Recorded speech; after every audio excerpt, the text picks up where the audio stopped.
Desk of Ladyada. Hey everybody, and welcome to my desk and Happy New Year for the celebrating. We had a lot of people in from out of town this week, which is really cool to Yeah, see some remote folks. yeah. So we moved some shows around and everything. We'll be back on schedule this week. Ain't nothing gonna stop the show. Ladyada, what is on your desk this week? Okay, so we didn't get as much hardware as usual, but we still got a significant amount going on. So let's look at some prototypes on my desk. I'm gonna go to the overhead and we'll kick it with that. So first off, a few weeks ago we did the TFT Touch Shield for Arduino, the resistive touch shield, the STMPE 610 and 811 chips did not make it through the chip shortage, and like TFT prices kind of fluctuated a long time. So we've slowly been doing all these revisions. We're up to like 400 plus revisions of many boards. Most boards just need like different crystals, different diodes, different power, whatever, MOSFETs or whatever, regulators. But this TFT Featherwing is a really popular board that people love. Works with any of our feathers, like this RP2040 feather, or in this case, it's got a feather M4 on it. These are very popular. They add a 2.4-inch color touch display. Of course, I'm not gonna, it's a little washed out. Of course, in person, it looks a lot better. Screens of screens of screens always don't look so great. 2.4-inch diagonal, so it's like nice and compact, has a resistive touchscreen, so it's inexpensive. Down on the back, these nice socket headers to plug your feather into. It's like perfectly even along the edges there. And then you get SPI TFT display with ILI 9341 chipset. Also on the SPI bus, micro SD card, and then on-off switch and reset button. And then this was the resistive touch chip that, like I said, was discontinued. So we redid the whole kit up a little bit. So the reset button is now right angle because it was tough to press it when you had something, if you had it behind. Still have the feather headers in the same location. That didn't move. And instead of the STMPE, we have the TSC 2007, which is an I2C touch chip. So not SPI, it's I2C now, but it works really great. Also stuck a STEMMA QT port here because why not make it really easy for people to plug in additional sensors. So you can have this display, you can use whatever feather, ESP32, 8266, NRF. Just showing it here with a feather M4. And then, have the touch screen demo working. So it's pretty much the same as the Shield, very similar. So I just have to update the example, but this works great. You can change the I2C address here. The only thing I have to kind of make a decision about is on the original, this was TFT DC, TFT chip select. I don't know why. There was a reason why I had DCB10 and chip select B9. I think that the ESP8266, like they had a pull up or a pull down, or whatever, I had to choose these pins. And then because this wasn't using SPI mode, this had a chip select for the resistive touch as well. So that's RT is the resistive touch chip select. Whereas on this, there's no chip select. So instead, I have that pin be the backlight. But I'm actually thinking of swapping it with the IRQ pin. So the IRQ pin is the default available, like the extra GPIO that we don't use. But, I2C, it's great. So this is working nicely. So I'm just going to do a couple more tests. I'm going to test the SD card. And then, let's see, press the reset button. And then this was waiting for the serial monitor. So I have to close and open it for it to pop up. And then, it looks great and works great. This resistive touch chip, the TSC 2007, which we covered at a previous show. We did the great search when we found it. Everything's available and in stock. It's amazing. Wonderful. So that's one prototype that got done. I also got the final PCBs for the HUSB 238, and it works wonderfully. I'm just wrapping up that tester, and we'll put these into the shop soon. This is the dummy USB Type-C sync. So people, those arrows. This will allow people to really quickly connect to your favorite USB Type-C power supply that can supply between 5 and 20 volts. And then you can use a jumper or I2C. So this came out very nicely, and so far so good. So I think this will be really, really useful for people. We've already talked about maybe doing some projects where you take some Halloween props and make them USB Type-C compatible. So that's that prototype. And then, hold on, what was it? What else? Oh, right. So you can check the USB host stuff. So let's go to the computer. Because I don't have the finished board yet. So this is all good. So the next thing we're going to do is we recently, this is a project that I had Tack, who does TinyUSB work. I had him work on this for a bit, and finally got this merged in. I mean, what it didn't take as long as April. He was actually just busy with like a bunch of other projects. But we have USB host support. For those who remember, for the RP2040 host feather. So this is an RP2040, and we took advantage of the PIOs, the state machine that can do like bit banging, to add USB host, thanks to Senok on GitHub, who added the initial like proof of concept. We then added that support into TinyUSB, so you can have USB host in Arduino and CircuitPython through TinyUSB. So it's kind of like a very well supported, lots of peripheral functionality. So mass storage, HID, CDC, so you can connect to like things with FTDI cables. And I use it for a lot for testers. So that's actually kind of where it first started. Was like, oh, I really want this for testers, because the my original, what I've been using to do USB host testing, the Teensy 3.6 got discontinued. So you see there's like, it's like a domino. It's like Freescale stopped making the chip in the Teensy 3.6. I saw that it was about to become end of line. I was like, quick, I need an alternative. Let's use this proof of concept to add USB host. But then it kind of blooms into a lot of people using the USB host capability to build projects that are, HID remapping, or just like interfacing with hardware that has USB. Like we did the IntelliKeys project, for example, like reviving very old devices that don't have native USB drivers, and then turning it into like a keyboard or mouse. So giving it a class interface. Problem is that you're using like every capability of the RP2040. Like I think we use one core and either one or two of the PIO machines. And so if you want to do USB host, you can't really use NeoPixels at the same time. And, one of your cores is just like busy, just like bit banging USB host. So we wanted, I had this idea of maybe adding support in TinyUSB for the MAX3421. And this is a chip was not a so here's the thing. I was actually surprised that this chip made it through the chip shortage, because this is like prime chip shortage non-survivor bias. It's a chip that has it's very old. It's easily a decade old. It's been used a lot, but it's been kind of replaced. Not a lot of machines need USB host over SPI, and that's what it is. SPI over USB host. Sorry, USB host over SPI. It only does like one endpoint at a time, but you can kind of round robin them. So asked TAC to add support, and like just closed this last week. So we can now use this chip in Arduino, and hopefully soon in CircuitPython, with any family, not just RP2040, ESP32, NRF52840, or SAMD21. And you might be saying like, well, some of those chips have native USB. Well, like the ESP32 Classic doesn't have native USB. So that would be a great opportunity to use this chip to interface with like disk drives or, mouse and keyboard. But often chips that have USB host, it's shared with, like, there's only one set of pins that can do it, and it's shared with USB peripheral.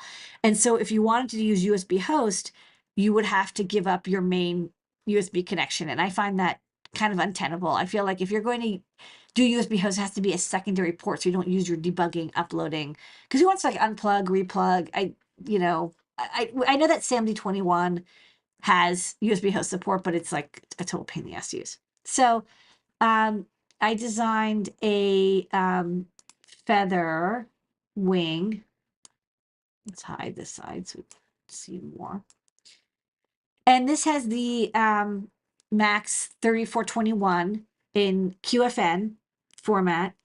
And then it has some crystal passives. And then over here is a power supply. So I'm using, this is the TPS 21023, which is, we've used it in a couple, and we use it in the USB Host Feather and a couple other things. It's great for like up to an amp of current. And so even if you're running the Feather off of a battery, that provides you like 3 or 3.2 volts, you can still provide a nice clean 5 volts output to the USB.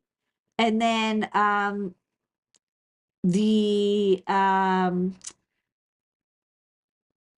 yeah, these are the you know, you have USB in and then or battery input into the boost converter.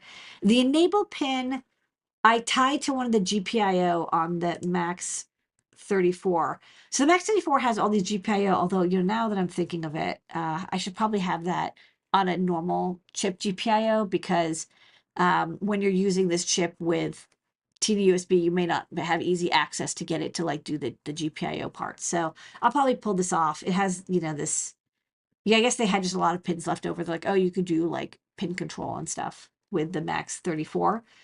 But yeah, it's an interesting chip where you can control it over SPI, and then it can do USB host over, you know, USB 2.0. It's not going to be very fast, especially since you're funneling everything over SPI. And this chip is used in USB host shields, and there's like bazillions of those. Like this is a very common, like if you even Google for like USB host shields, there's just a ton. There's the official Arduino one. And you know, of course, this will be supported there. And then there is, you know, this generic one. SparkFun has one with USB-C, another generic one.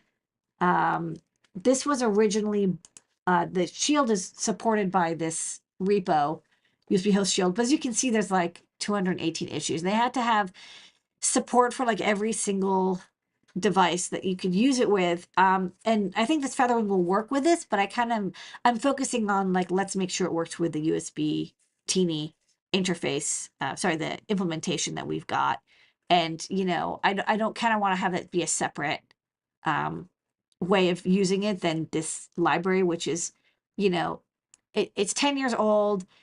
It's not super maintained. I think they did the best they could, but as you can see, there's like every single device, like this Xbox HID CDC Prolific, CDC FDDI. A lot of this stuff we have supported in TinyUSB, and then maybe we can make it easier for people to add support for new chips. So we shall see. Also, this is GPL, and you know, TinyUSB I think is MIT or BSD license, and we like to keep that licensing for CircuitPython. Okay, so that's kind of been what I've been hacking on. So not a ton of new hardware. Got that one display and the USB host. Okay, so let's go to the great search. Where in the world is that part I need? The great search with DigiKey. The great search brought to you by DigiKey and Adafruit. Thank you so much, DigiKey, for making this segment possible. This is when Lady is your power engineer and help you, yes, you find the things that you need on digikey.com. Lady Ada, what are you looking for this week? Okay, so a few weeks ago we talked about these SWD connectors. So I think we were showing off like the Metro S3, and it has a 2x5, a 10-pin, 0.05 pitch connector that's often used for SWD, but can also be used for, in this case, JTAG. SWD is ARM Cortex only. And it's how you can program the chip directly. So like if you don't even have a bootloader on it, it's just like a raw chip, you can program it. Also great for step debugging and tracing. So it's a little bit more advanced usage, but it has to be used at least once for programming in many cases. And if you look at like, you know, I think our NRF52 Pro chip, you know, this is for use with Minute. And so, you know, people who are using the Minute real-time operating system, they're going to definitely want to have a SWD port that's like very easy to plug into. But for a lot of chips, we don't necessarily have a port available. For example, SAMD21 Feather.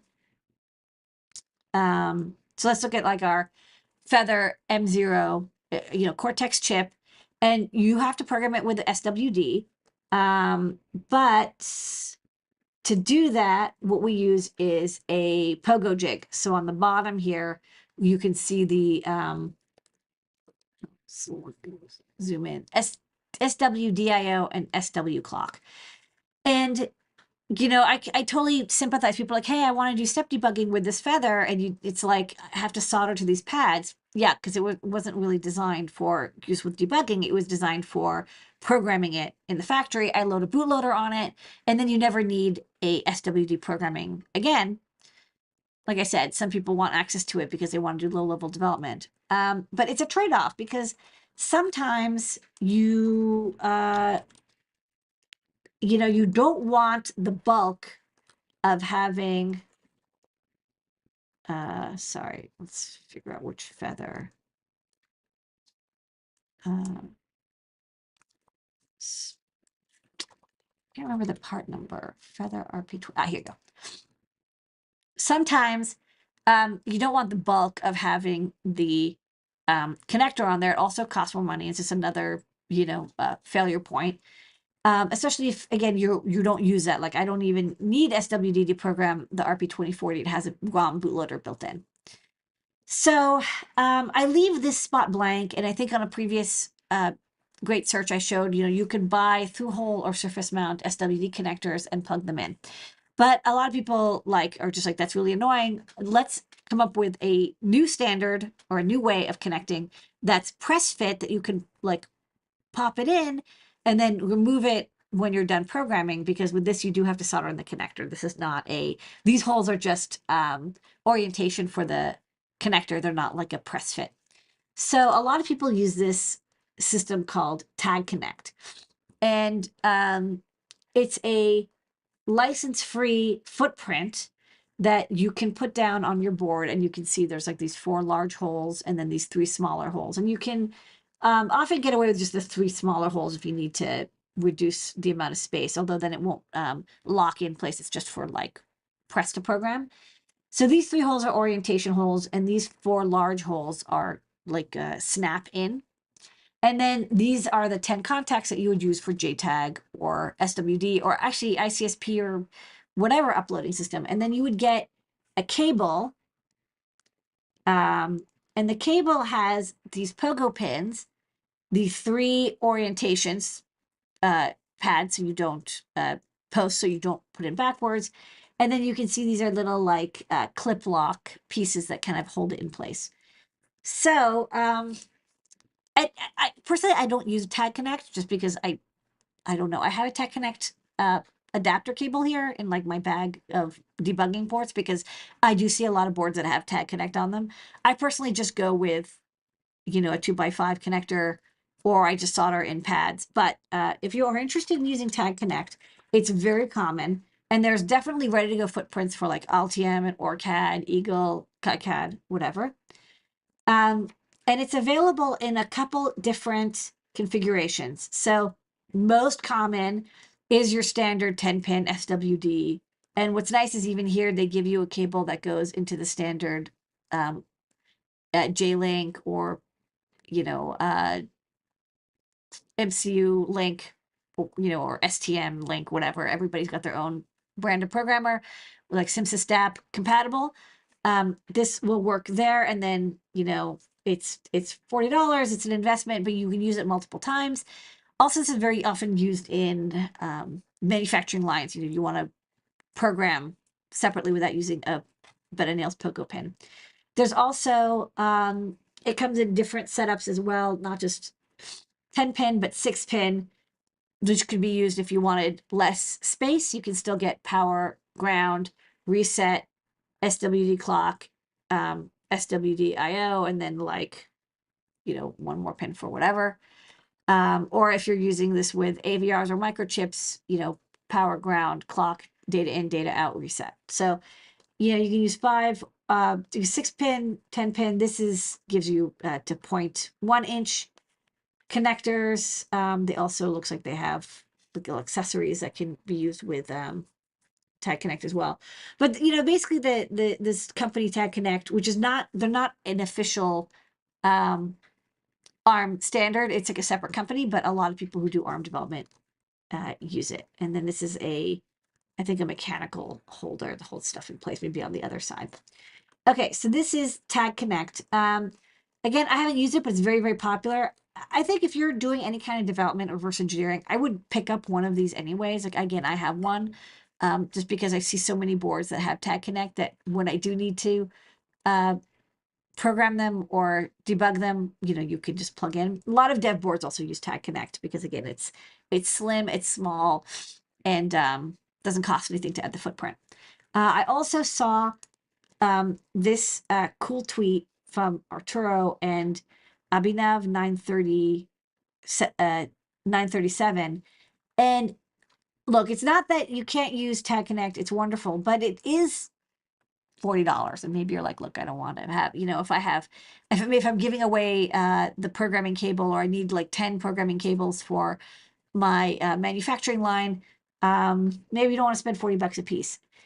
There's an alternative, which is interesting. I've never seen this. This is an IDC connector, and it looks like it's 0.1 inch pitch from Worth Electronic called SKEDD, and it's press fit. So you see these contacts are press fit in, and if you use their footprint that's published, you can then have it for 6, or I'll show you they have 10 pin. Another nice thing Arturo points out is these two holes are not the same size, so it also has the orientation protection, so people will plug it in backwards, which is kind of cool. So for Tag Connect, I recommend, again, just getting one of these. It goes straight into your SWD port. So this is the TC2050 IDC. But for SKEDD, I just thought this is a very cool connector. Even if you don't necessarily use it for programming, it's so hard to find good press fit contacts, and these are not too expensive either. On the connector side, as this is under, even though it's a cable, it's under connectors. You see they actually come in, they're all 2-row, but you can get them in 4 through 20 pin. And they have the cables ready to rock. So this is like a 2x8. Yeah, 2x8. You can also just get the, if you want to make your own cables, you can crimp them. But this looks like perfect 6 pin. And then on the other side, you can solder to it, or you can cut it. Or you can have, you could have an adapter to take it to whatever programming you want. And these are like a lot less expensive, for $4, $4.50 instead of $40. They're bigger, but they also come in multiple, longer arrays. So if you're like, oh, I want it for, as Scott was showing off on his deep dives, using the trace, there's a SWD quad trace connect that is much wider than the standard 2x5. I think it's like 2x10. You could use a press fit for that. Again, chunky, but inexpensive. And looks like it's, easy to use. So 2 good options. Here it is, even up to, 2x10. So you can get up to 2x10 for this press fit. But I think it could be useful for other uses too. I've never seen press fit IDC connectors. So I'm going to put that away in my brain for later. So 2 good options for non-soldering, non-permanent connector, SWD JTAG, or debugging. That's a great search. Where in the world is that part I need?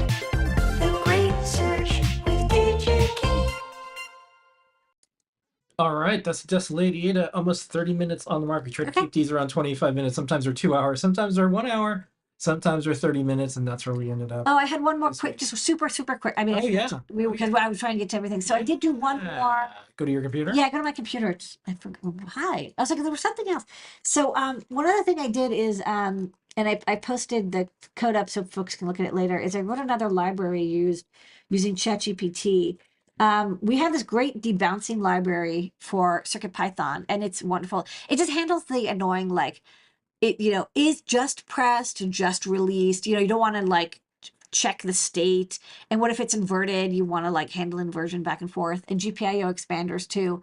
I couldn't find an easy, lightweight debouncing library for Arduino that could handle GPIO expanders, because most assume that the pin that you're debouncing is on an interrupt or a raw pin on Arduino, whereas I'm using it for something that's going through an expander, and so I wanted to be able to manually set the state from the expander and then be able to test, like, okay, did it get pressed or not? And so this is one of those things where I was actually working on something else and I needed a debouncer, and I was like, oh man, like I kind of was trying to use all these libraries.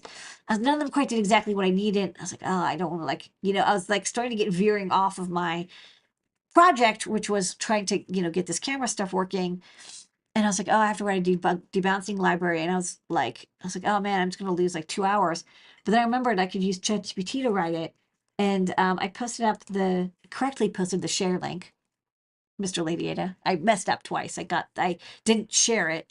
And you can see this is a non-PDF, non-chip library. It's just like a raw library, but it did a really good job. You can see it kind of take it through the process, and it took about an hour total, but it really was like really fun to write it. It did the documentation and like little things, like halfway through, I realized like, oh, I want to change how I do the polarity stuff. And it could like rewrote all the functions for me. So you can check it out. And then at the end, it's like, okay, add the headers and set the license file and everything. And it did a great job. So, I was asking at the end about how long it took. It was, I took a little bio break here and there, but it was about an hour total. But, everything was documented, completed, it passed CI, only a couple little typos and mistakes. And of course I updated the documentation, because the documentation it writes isn't very explanatory. It's very like bare bones. But so I'm still doing a lot of experimentation with ChatGPT, and I'm seeing more people do that. I think it's a great tool in the tool chest. So check out this debounce library. I submitted it to the Arduino library manager, and I have even a simple test that was added. So that was yesterday. Okay, so now I'm really done. All right. Thanks. You say so. Yeah. Okay, good. So that was the bonus director's cut. But yeah, encore edition. Okay, everybody, we'll see you throughout the week and more. That is Desk of Ladyada. Happy New Year, everybody.